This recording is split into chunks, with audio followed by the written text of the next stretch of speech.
और मध्य प्रदेश खाली मध्य प्रदेश नहीं है। जब मैं लोगों से बात करता हूं तो मध्य प्रदेश की सोच अलग अलग है, लेकिन वो आजाद समाज पार्टी के पक्ष में एक जैसी है।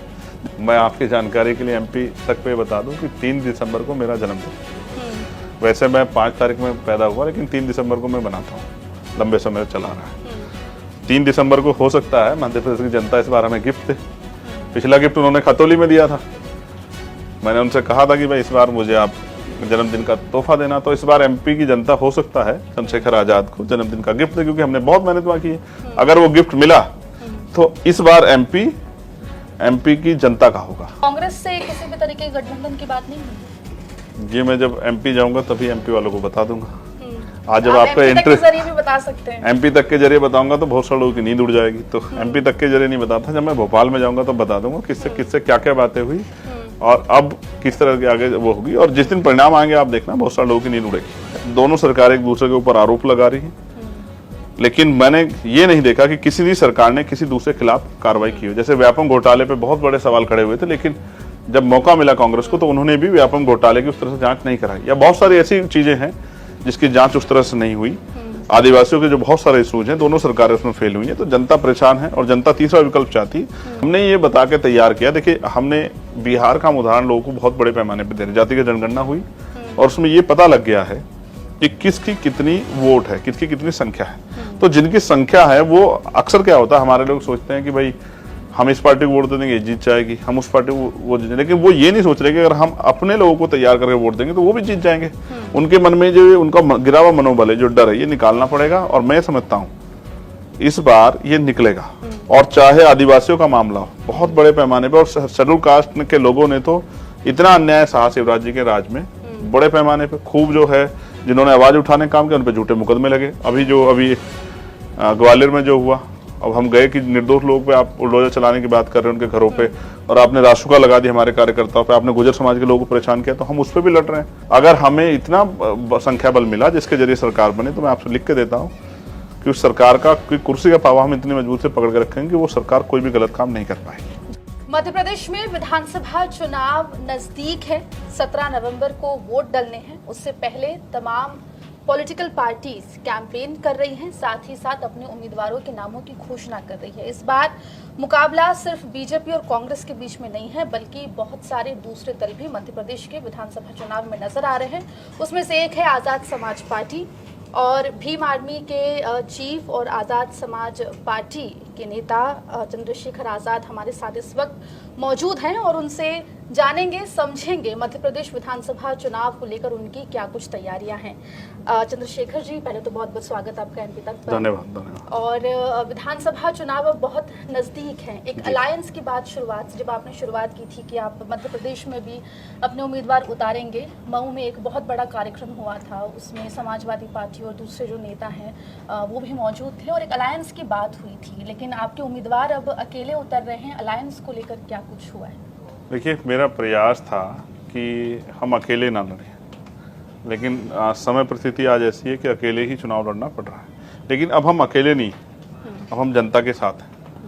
हमारा ये भी प्रयास था कि राजनीतिक दलों के साथ कुछ जो सामाजिक संगठन वहाँ काम कर रहे हैं, जिन्होंने पिछले 5 साल बहुत मेहनत की है, सरकार की लाठियाँ खाई हैं, मुसीबतें झेली, दोनों सरकारों की, तमाम तरह से अन्याय अत्याचार पर आवाज़ उठाई है। अपने जो ओबीसी रिजर्वेशन पे एक बड़ा इशू आया था जब पंचायत चुनाव, तब उसके खिलाफ आंदोलन किए हैं, और बहुत सारे ऐसे इश्यूज हैं जिसपे उन्होंने जो है बहुत काम किया। लेकिन आज जो है मैं चाहता था कि उनके बीच के लोग जो हैं वो विधानसभा में आए, तो मैंने उनको भी प्रयास किया था, लेकिन किसी तरह से वो नहीं बन पाया। ये समझिए कि वो अभी लोग वो इस बात को समझ रहे हैं कि राजनीति धनबल का काम है, पैसे वाले लोग, ताकतवर लोग ही राजनीति कर सकते हैं, इसलिए वो उससे दूरी बनाए हुए हैं। लेकिन हम बड़े पैमाने पे प्रयास कर रहे हैं और अपने अपने वर्करों को, जो अपने हमारे लीडर हैं और वर्कर, उनको हमने तैयार कर दिया है कि आप अपने चुनाव को मजबूती से लड़ो। आपने मेहनत की है, जनता के बीच जाओ, समर्थन हासिल करो। और हमने सामाजिक और राजनीतिक समीकरण जातियों के हिसाब से बनाई, उसका फायदा आजाद समाज पार्टी को विधानसभा चुनाव में मिलने वाला है। जी, शुरुआत में बात ये थी कि 230 यानी कि पूरी विधानसभा सीटों पर उम्मीदवार उतारेंगे, लेकिन अभी तक केवल 16 नाम सामने आए हैं और नामांकन की अंतिम तिथि भी नजदीक है, तो बाकी उम्मीदवार उतरेंगे, कितने उतरेंगे? देखिए, मेरी पीसी थी 21 तारीख की, किसी वजह से वो पीसी मेरी कैंसिल हुई। बहुत सारे प्रत्याशियों की, 100 से ज़्यादा प्रत्याशियों की लिस्ट है जिसको हमें जारी करना है। और वो चाहते थे कि वो सभी प्रत्याशी चाहते थे कि भैया यहाँ आए और भैया के द्वारा ही उनकी घोषणा हो। लेकिन क्योंकि परिस्थितियां कुछ ऐसी रही और क्योंकि हम नई पार्टी हैं, हमें तमाम तरह की मुसीबतों का सामना करना पड़ रहा है और जो लोग सरकार में हैं वो नहीं चाहते कि दूसरे दल भी वहां आए, तो कई तरह से चुनाव आयोग से भी कुछ मुसीबतें हमारे सामने आई हैं। जिस तरह से कोई भी शुरुआत करता है तमाम तरह की कठिनाइयों के सामने आती है, तो चुनाव आयोग ने भी कई चीजें डिस्टर्ब की हैं, इस वजह से थोड़ी सी वहां देर हुई है। उम्मीद है बहुत जल्द मैं वहां जाऊंगा और बहुत सारे प्रत्याशियों की लिस्ट जो है वो जारी होगी, क्योंकि सभी पार्टी में ऊपर से डायरेक्शन जाते हैं, हमारे यहाँ नीचे से डायरेक्शन आते हैं। तो जो हमारे लोगों ने लिस्ट तैयार कर ली है, बस मुझे उसको जाके उसकी घोषणा करनी है। और जब वो वही ये लोग ये चाहते हैं कि उनकी घोषणा मध्य प्रदेश आके, वरना यहाँ से भी हम लोग घोषणा कर सकते हैं। तो हमारे कार्यकर्ता, हमारे पदाधिकारी और हमारे नेता मजबूती से वहाँ चुनाव लड़ रहे हैं और मेरा यह मानना है कि इस बार के जो परिणाम आएंगे उसमें आजाद समाज पार्टी एक बड़ा दल और एक ताकतवर दल बन के, और उनके नेता जो है विधानसभाओं में जनता के हक अधिकारों के लिए लड़ाई लड़ते नजर आएंगे। कितनी सीटों की उम्मीद है? मैं कोई भविष्यवाणी नहीं करता हूँ, ना ही मैं कोई ज्योतिषी हूँ और मैं कर्म में भरोसा रखता हूँ, भाग्य में भरोसा रखता भी नहीं हूँ। मैं आप और मैं मेहनत नहीं करेंगे तो अपनी अपनी फील्ड में आगे नहीं बढ़ेंगे। तो इसलिए मैं समझता हूँ कि मैं कोई भविष्यवाणी नहीं करता, लेकिन जो मेहनत कर चल रही है वो मेहनत खराब नहीं जाएगी, ऐसा भी मैं मानता हूँ। जी, आजाद समाज पार्टी मध्य प्रदेश में किंग बनेगी या फिर किंग मेकर? मैं किंग और किंग मेकर दोनों से ही जो है मैं विश्वास नहीं रखता हूँ, मैं जनता विश्वास रखता हूँ।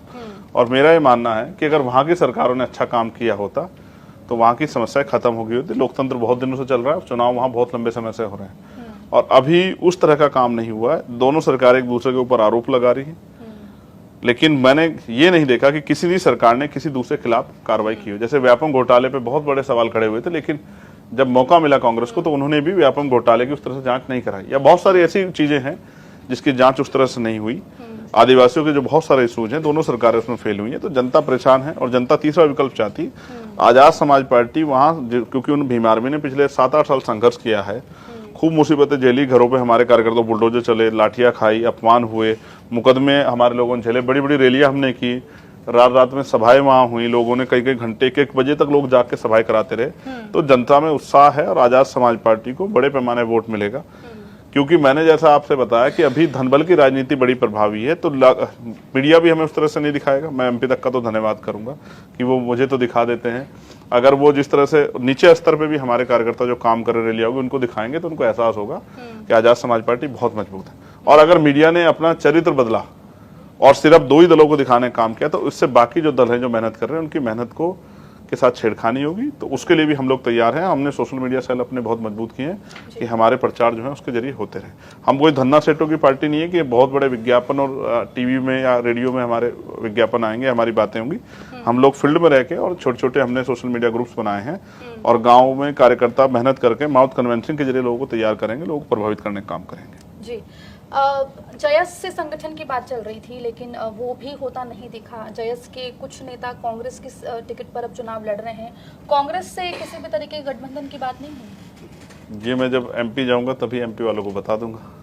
आज जब आपका इंटरेस्ट भी बता सकते हैं। एमपी तक के जरिए बताऊंगा तो बहुत सारे लोगों की नींद उड़ जाएगी, तो एमपी तक के जरिए नहीं बताता। जब मैं भोपाल में जाऊंगा तो बता दूंगा किससे किससे क्या क्या बातें हुई और अब किस तरह के आगे वो होगी। और जिस दिन परिणाम आएंगे आप देखना बहुत सारे लोगों की नींद उड़ेगी। तो गठबंधन हो सकता है या फिर अभी उम्मीद टूट चुकी है? नहीं, बहुत मेहनत की है, तो इसलिए जनता से गठबंधन इस बार निश्चित है और जनता का गठबंधन ही आपको आगे बढ़ाएगा। वोट जनता को देनी है, किसी नेता की जेब में वोट थोड़ा ही है। आप मुझे किसी नेता का नाम बता दो जिसकी जेब में वोट हो, वोट तो जनता को देनी है।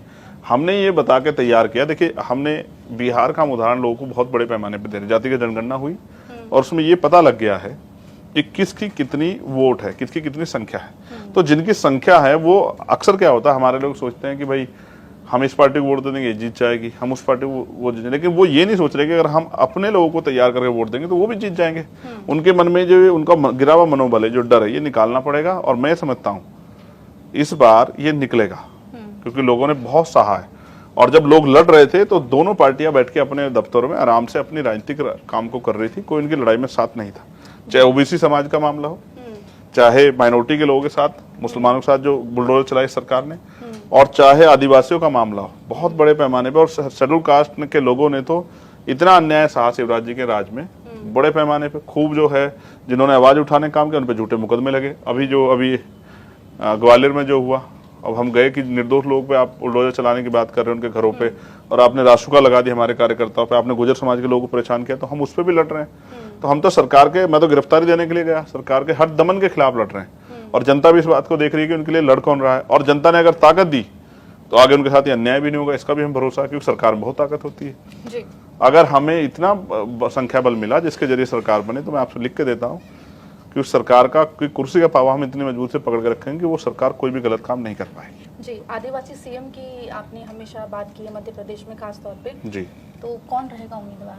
अभी कांग्रेस के बड़े नेता ने कहा कि जिसकी जितनी आबादी उतना हक, तो सबसे ज्यादा आबादी वहाँ आदिवासी समाज की है या ओबीसी समाज की। तो मैं तो ये देखना चाहता हूँ कि कौन इन वर्गों के जो हासे पड़े लोग हैं उनको मुख्यमंत्री बनाता है, उनको आगे बढ़ाता है। तो वो तो नहीं बढ़ा सकते, तो हम बढ़ाएंगे। हमने कहा कि आदिवासियों के साथ बहुत लंबे समय अन्याय हुआ, और वो अपने आप में इतना दम रखते हैं कि वो बहुत सारे विधायक अपने जिता सकते हैं। अगर वो हमें साथ दें तो पहला आदिवासी मुख्यमंत्री हम लोग बनाने का काम करेंगे। अगर इस बार सफल नहीं हुई तो अगली बार बनाएंगे, मेहनत करते रहेंगे। समाज के जागने के ऊपर बात है, जिस दिन समाज जाग जाएगा उतनी लड़ाई अपने आप उस पर आ जाएगी, पटरी पे आ जाएगी। जल्दी बाकी के उम्मीदवारों के नामों की घोषणा हो जाएगी, और सीट्स कितनी, क्या 230 पूरी सीट पर होगी घोषणा? अब फिर मैंने आपसे कहा कि पार्टी का फैसला, पार्टी की स्टेट लीडरशिप, पार्टी की डिस्ट्रिक्ट लीडरशिप जो फैसला लेगी उसको हम लोग यहाँ से मीडिया के जरिए या अपने लेटर्स के जरिए बताएंगे। हमारे यहाँ प्रॉपर सिस्टम है, नीचे से जो लिस्ट बन के आती है उसी को ऊपर से लागू किया जाता है। और ऐसा जैसा कई कार्यकर्ताओं ने मुझे एक दो सीटों पे, एक ही विधानसभा कई कार्यकर्ताओं ने मुझे स्पेशली यहाँ ऑफिस में मैसेज करके कहा कि इस सीट पे इस प्रत्याशी का हमें विरोध है। तो मैंने उनको स्पष्ट रूप से बताया संदेश के रूप में कि आप ही के लीडर्स ने ये नाम हमें भेजा, यहाँ से हमने अपने आप तय नहीं किया। तो आप अपने लीडर से कहो कि वो नाम चेंज करके भेज दें, तो हम उसी व्यक्ति को यहाँ चुनाव लड़ाने का काम करेंगे जी। तो इतना हमारे यहाँ लोकतंत्र है, और यही हमारे दल की खूबसूरती है कि हम तमाम पार्टियों से पैसे वाले लोग लड़ेंगे, और हमारे दल से हमारे काम करने वाले कार्यकर्ता लड़ेंगे, नेता लड़ेंगे जो मेहनत कर रहे हैं। जी, हालांकि चुनाव के नतीजे तो 3 दिसंबर को आएंगे, लेकिन फिर भी एक सवाल है, एमपी किसका? मैं आपकी जानकारी के लिए एमपी तक पे बता दूं कि 3 दिसंबर को मेरा जन्मदिन है। वैसे मैं 5 तारीख में पैदा हुआ, लेकिन 3 दिसंबर को मैं बनाता हूँ, लंबे समय चला रहा है। 3 दिसंबर को हो सकता है मध्य प्रदेश की जनता इस बार हमें गिफ्ट दे। पिछला गिफ्ट उन्होंने खतौली में दिया था, मैंने उनसे कहा था कि भाई इस बार मुझे आप जन्मदिन का तोहफा देना। तो इस बार एमपी की जनता हो सकता है चंद्रशेखर आजाद को जन्मदिन का गिफ्ट दे, क्योंकि हमने बहुत मेहनत वहां की है। अगर वो गिफ्ट मिला तो इस बार एमपी की जनता का होगा, अभी तक तो नेताओं का हुआ है, इस बार एमपी की जनता का होगा। और जब एमपी की जनता का होगा तभी उनकी समस्याएं हल होंगी, क्योंकि जब तक, फिर मैं आपको कह रहा हूं, बहुत सारे सीएम बने, बहुत सारे मिनिस्टर बने, बहुत सारे विधायक बने, बहुत सारे एमपी बने, लेकिन अभी भी मध्य प्रदेश के क्या हालात हैं ये एमपी तक वाले भी जानते हैं और मैं भी जानता हूं। और मेरे पास तो रोज हर गांव गली से खबरें आती रहती संगठन के जरिए, कितना अन्याय, कितनी गैर बराबरी, कितना भेदभाव, कितना जो है करप्शन, सब कुछ मध्य प्रदेश में है। और मध्य प्रदेश खाली मध्य प्रदेश नहीं है। जब मैं लोगों से बात करता हूं तो मध्य प्रदेश की सोच अलग अलग है, लेकिन वो आजाद समाज पार्टी के पक्ष में एक जैसी है। जैसे जहां वो यूपी से जुड़ता है तो वहां उस तरह सोचा जाता है, जहां वो राजस्थान से जुड़ता है वहां उस तरह सोचा जाता है, जहां वो गुजरात से जुड़ता है वहां उस तरह सोचा, जहां महाराष्ट्र से जुड़ता है। लेकिन क्योंकि हमारी मूवमेंट राष्ट्रीय मूवमेंट है, तो आजाद समाज पार्टी के प्रति सेंटिमेंट और विश्वास पूरे मध्य प्रदेश में एक जैसा है, जो कि बाकी दलों के प्रति नहीं। ठीक है, तो आगे और उम्मीदवारों की घोषणा होगी, सीटें कितनी होगी ये अभी नहीं बता रहे हैं, लेकिन जल्दी पता चलेगा। बहुत बहुत शुक्रिया चंद्रशेखर जी, आप जुड़े हमारे साथ। मैं बहुत सारे मीडिया के साथियों के सामने प्रेस करके ये बात जल्दी बताऊंगा। आज एमपी तक को बता दूंगा तो बाकी लोग नाराज हो जाएंगे। ठीक है, तो इंतजार रहेगा कि कितनी सीटों पर आजाद समाज पार्टी जो है वो चुनाव लड़ेगी। मध्य प्रदेश में गठबंधन को लेकर भी जो सवाल है वो देखना होगा कि किसके साथ गठबंधन होगा। फिलहाल इस एपिसोड में इतना ही, बने रहिए एमपी तक के साथ। नमस्कार।